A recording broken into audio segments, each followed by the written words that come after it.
Yeah, come on, just keep going, just keep going. I'd like to start by telling you a little bit of the genesis of coming up with this idea for this presentation.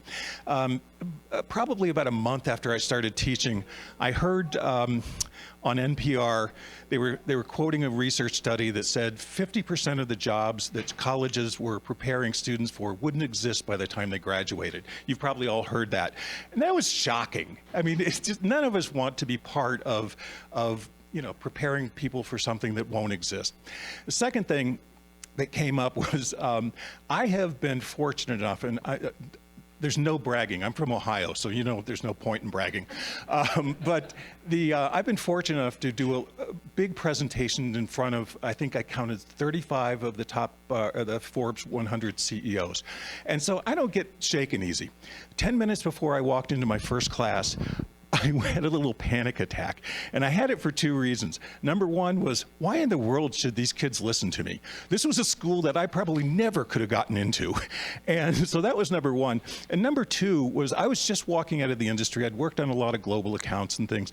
And so I knew what was going on now, but I realized this is a business that changes so fast, that'll be irrelevant in about 6 months. So how in the world am I going to stay connected to this?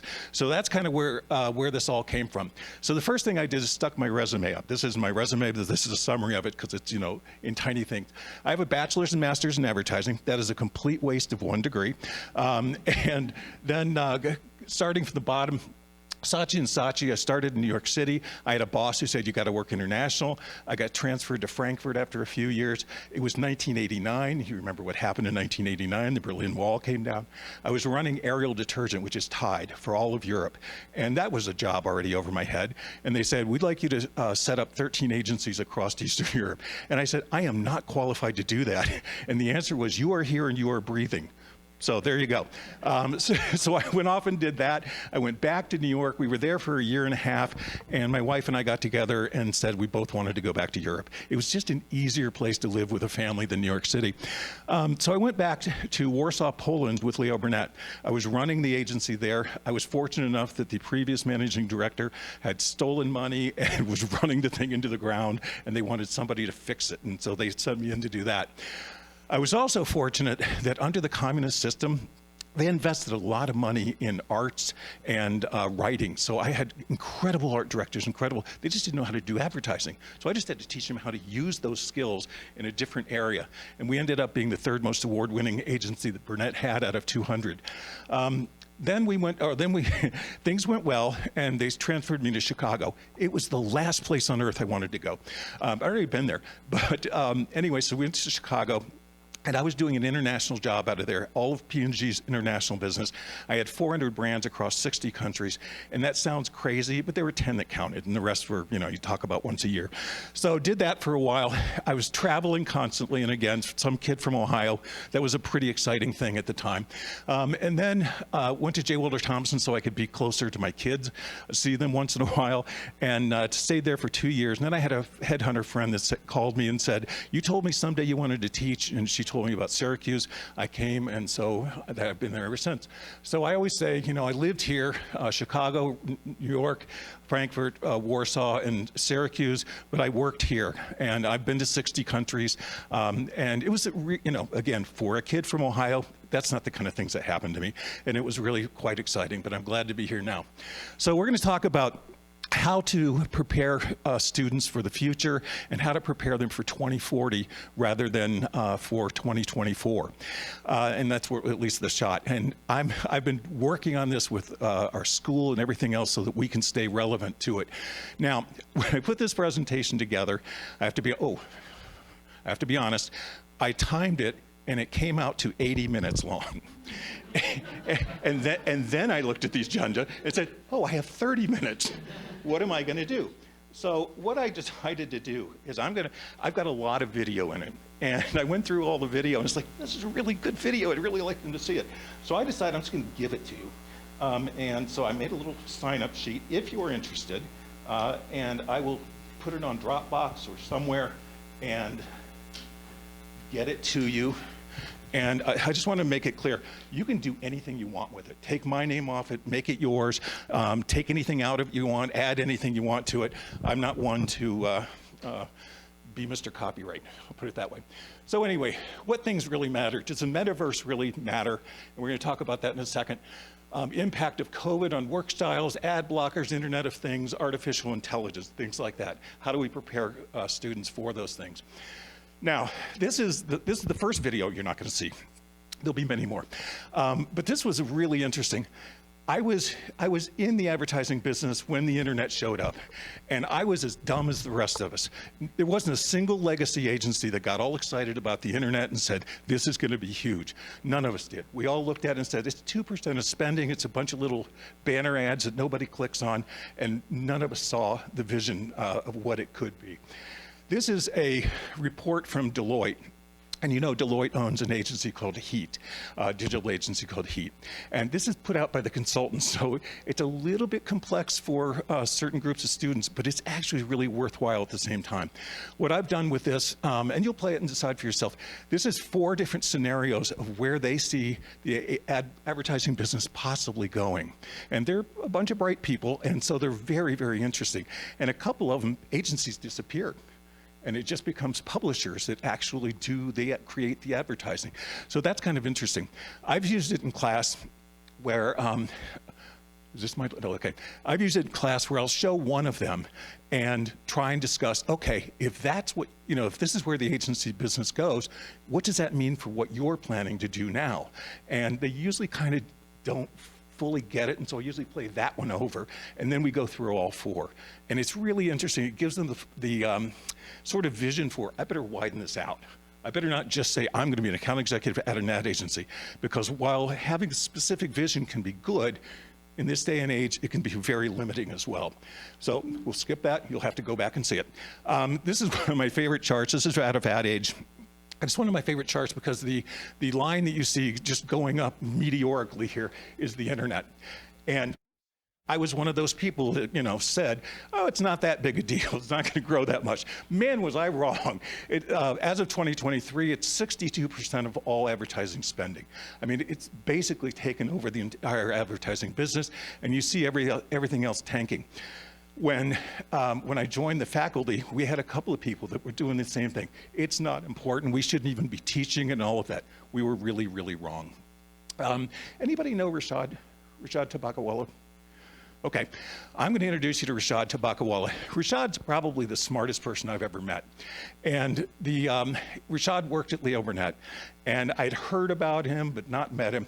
We were having some issues on P&G that I wanted to talk to him about. So a group of us went to his office, and when I walked out of there, probably an hour and a half later, I felt like I just walked out of the future. Rashad somehow lives 5 years to 10 years in the future, always. And it was just a fascinating thing, and we got all kinds of insights. Well, we started visiting Rashad on a regular basis because we learned so much from him. I put his website up there. Encourage you again to go to that. There's so much in there that's just really, really smart, and I'll talk a little bit more about that in a second. The second thing was we had him visit Syracuse University a few years back, and in front of a whole group of students, I told that story about feeling like I was walking out of the future, and I said, I have always wanted to ask you this, Rashad. How do you do that? And is he just that much smarter than the rest of us or whatever? He said the worst possible thing. I wanted him to say, I take vitamin B12 and I'm instantly smart. I wanted some easy answer.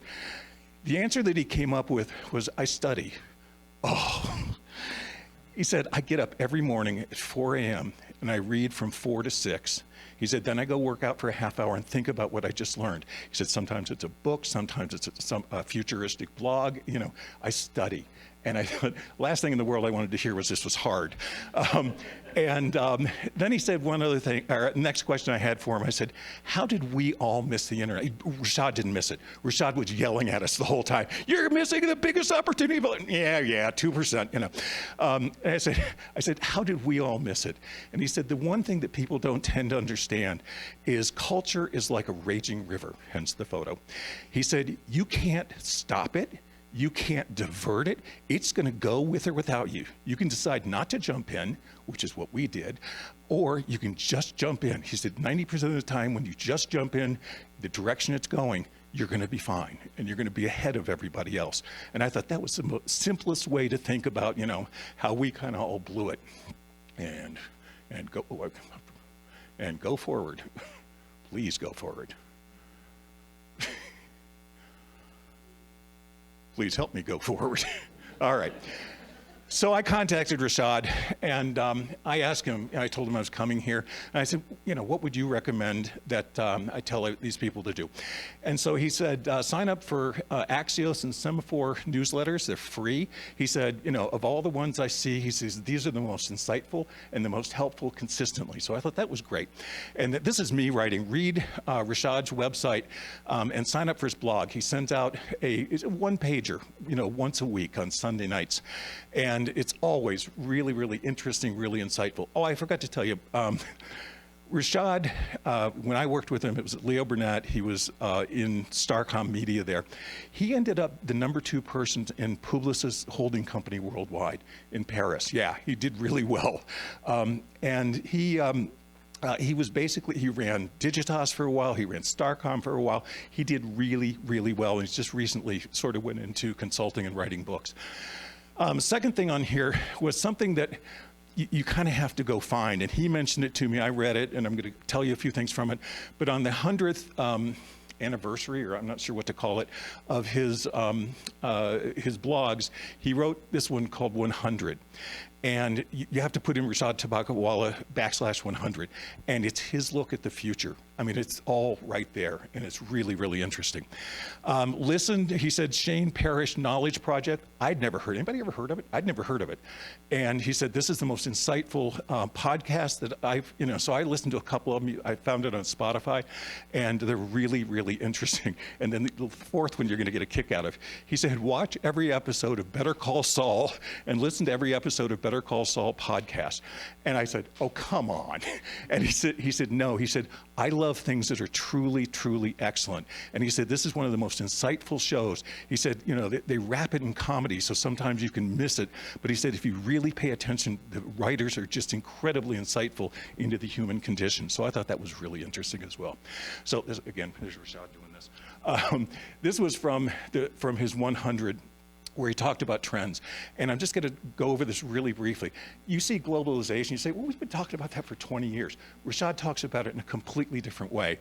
And I found this fascinating. He went through all the countries that around the world that are decreasing population.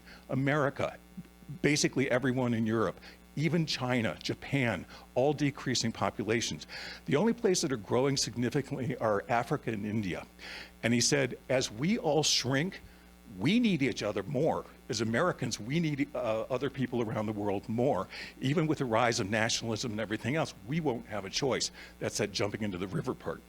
Demographic shifts, we all know that Caucasians have become a minority in America already.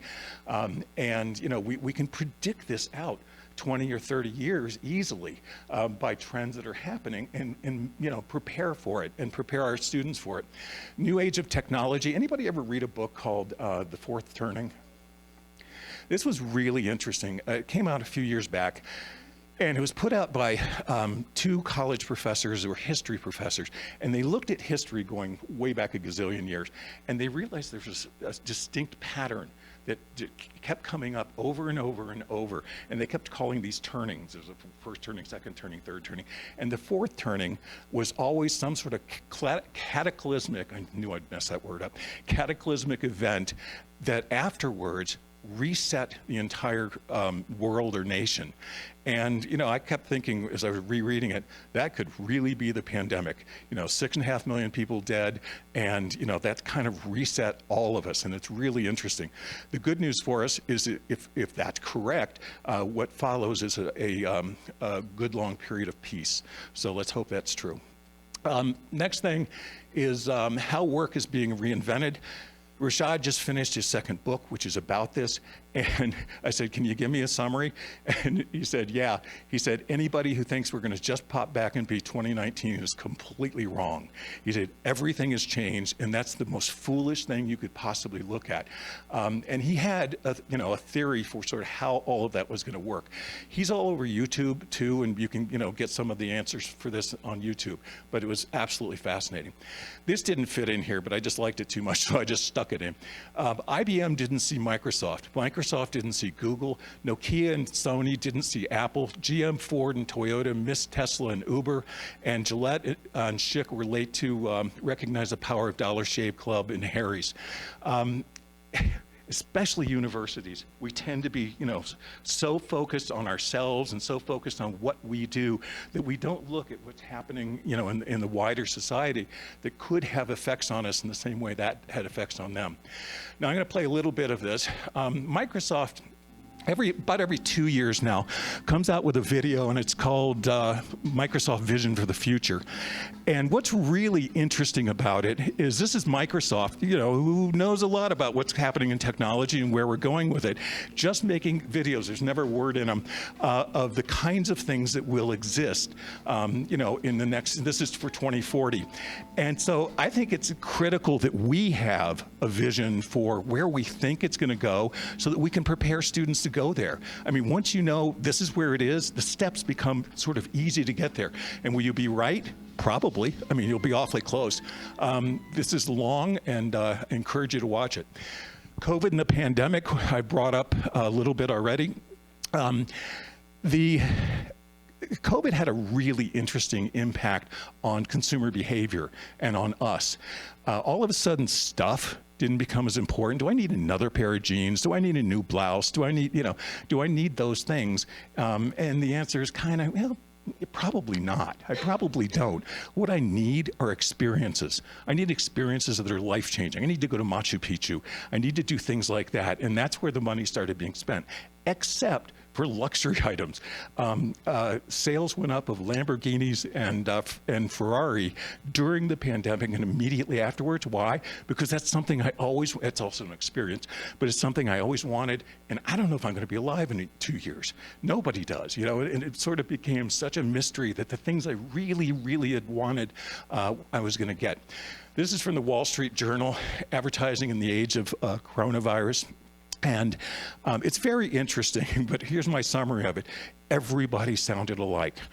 We are all in this together. It's hard. We want to support you. So here's a 25-cent off coupon. Anyway, it was pretty lame that way. And I want to show you what I think is the best post-COVID commercial ever made. Anybody seen this before? Recognize this? Okay, good. This is for Burger King. It came out of an agency called David, which is an offshoot of Ogilvy in Madrid. It's all in English, don't worry. But I think this commercial is perfect. The casting is perfect. The music is perfect. The voiceover is perfect. And the message, it's just flawless. And if you like it, there's 4 more on YouTube. Joe wonders if this is working from home or living at work. Emma has discovered that she likes dating Mark's profile more than she likes dating Mark. Esteban, he took an online violin masterclass, but he's not anywhere near becoming a master. Dustin bought a book on climate change, but it's shipped from England by plane, wrapped in plastic. Now he's confused. Jason stumbles into a real-life conversation.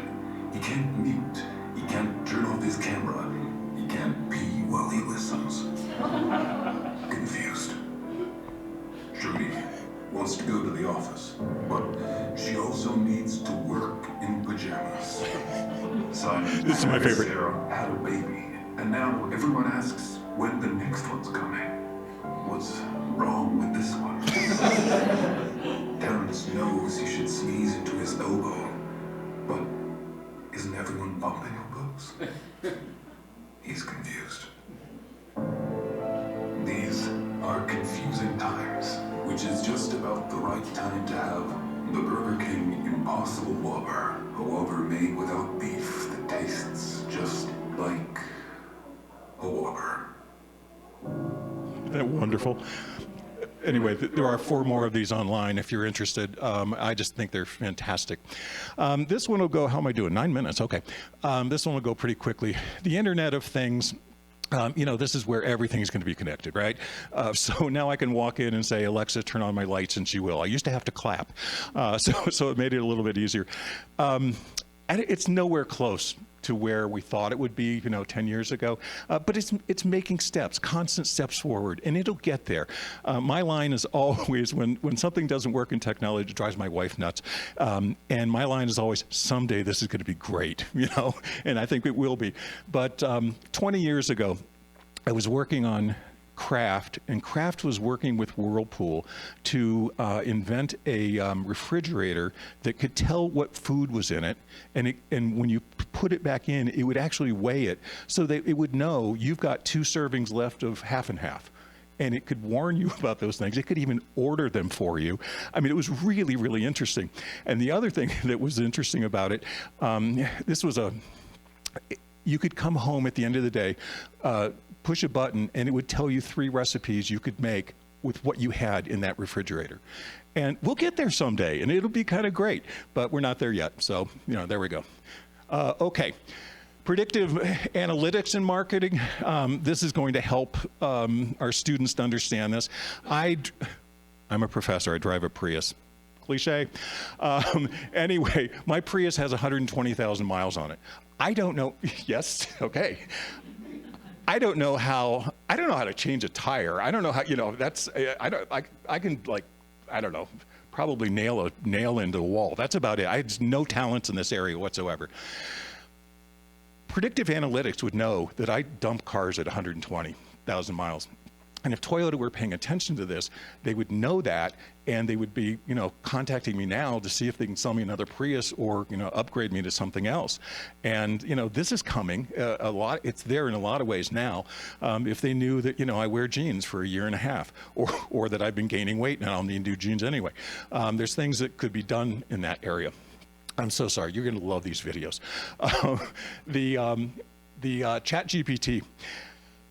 Our school's point of view on it is it's here. Let's not pretend it's not here. And are students going to use it? Yeah, and let's teach them how to use it rather than tell them not to use it. I did something kind of funny in class. We use real clients in our campaigns class. And I went to ChatGPT and I had them create a marketing plan and an ad for our real clients.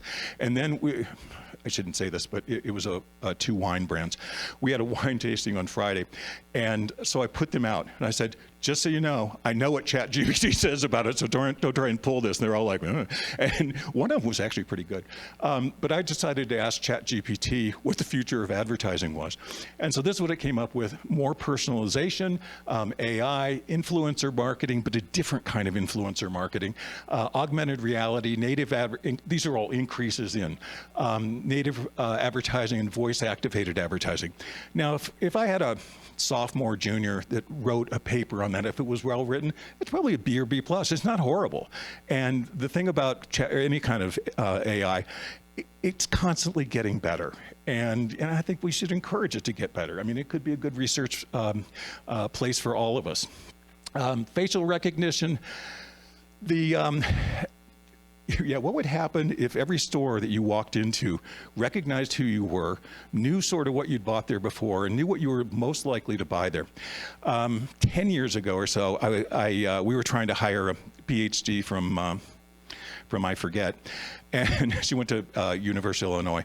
Her research was so interesting. What they had found out, and there were all kinds of companies testing this, is that if they could take a shot of your face, when you walk into a store, if they could take a shot of your face and not put it on the models, but morph it with the model's face, so the model kind of looks a little more like you, doesn't look exactly like you, but feels familiar, you are much more likely to buy those clothes. And they tested that over and over.